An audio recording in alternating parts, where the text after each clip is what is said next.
Hey everyone, welcome back to Corporate Decoder. Today we're diving into some board drama that might be more interesting than your typical corporate filing, and we'll be trying to decode what it means for you.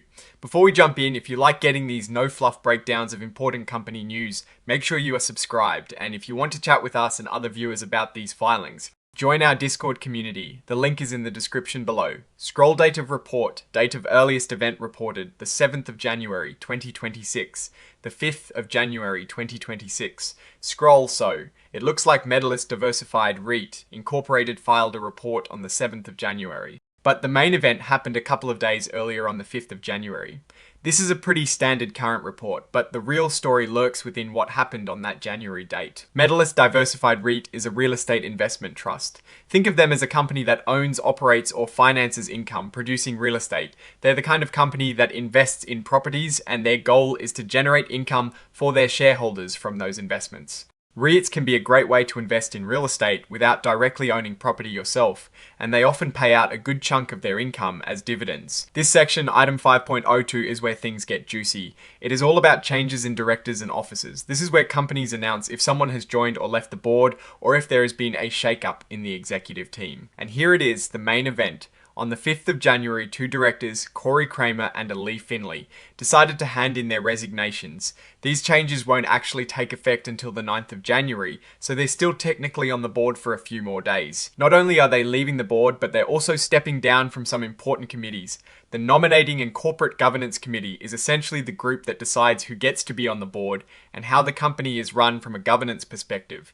The Acquisition Committee is likely focused on buying or merging with other companies. So, their departure means less experienced hands are steering these crucial areas. Now, this is a crucial little phrase here. The company is stating loud and clear that these departures are not due to any disagreements about how the company is doing business.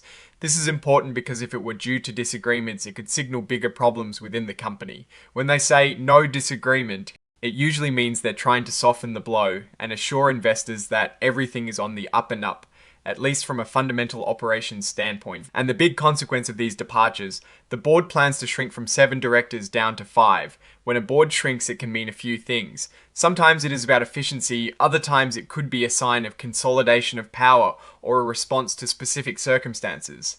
In this case, with 2 members leaving, reducing the size makes logical sense, but it is still a notable change in the board's composition. The company has common stock, which is what most people think of when they hear about buying shares. The par value is a very low nominal amount, which is pretty standard. The important thing is that these shares are traded on the Nasdaq Capital Market. Scroll Nasdaq Capital Market, scroll trading. On the Nasdaq Capital Market means that the company's stock is available for the public to buy and sell on a major stock exchange. This is a sign of a certain level of maturity and compliance with exchange rules. And their ticker symbol is MDR, so if you are looking them up, that is what you'll search for. Now, let's look at this from a broader perspective. We've got a real estate investment trust, a company that deals in properties, and we're seeing 2 directors leave the board. The company is saying it is not due to any major disputes. This can be a neutral event, or it can be a precursor to bigger changes. Without seeing their financial reports, it is hard to say definitively if this is a minor reshuffling or a sign of underlying issues or strategic shifts.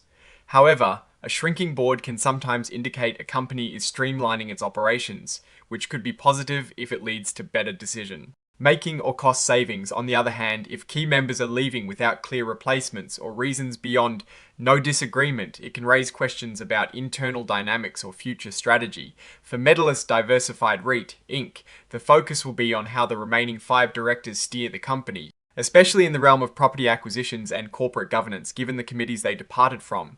So, what is my take for now? This filing is more about a change in leadership structure than a deep dive into financial performance. It is a signal that there is some movement happening at the top. It is not a red flag by itself, but it is definitely something to keep an eye on. We'll really need to see their financial statements to understand the full picture of where Medalist Diversified REIT is heading. Are they expanding, aggressively consolidating, or facing challenges? These director changes are the first hint, but the numbers will tell the real story. Alright, that is our quick decode of this filing. What is your take on these board changes? Do you think it is a sign of good things to come or something to be cautious about? Drop your thoughts in the comments below. If you found this breakdown helpful, please give this video a thumbs up and remember to subscribe for more regular corporate insights. And don't forget to join our Discord community for more in-depth discussions. The link is in the description. And I'll see you in the next one.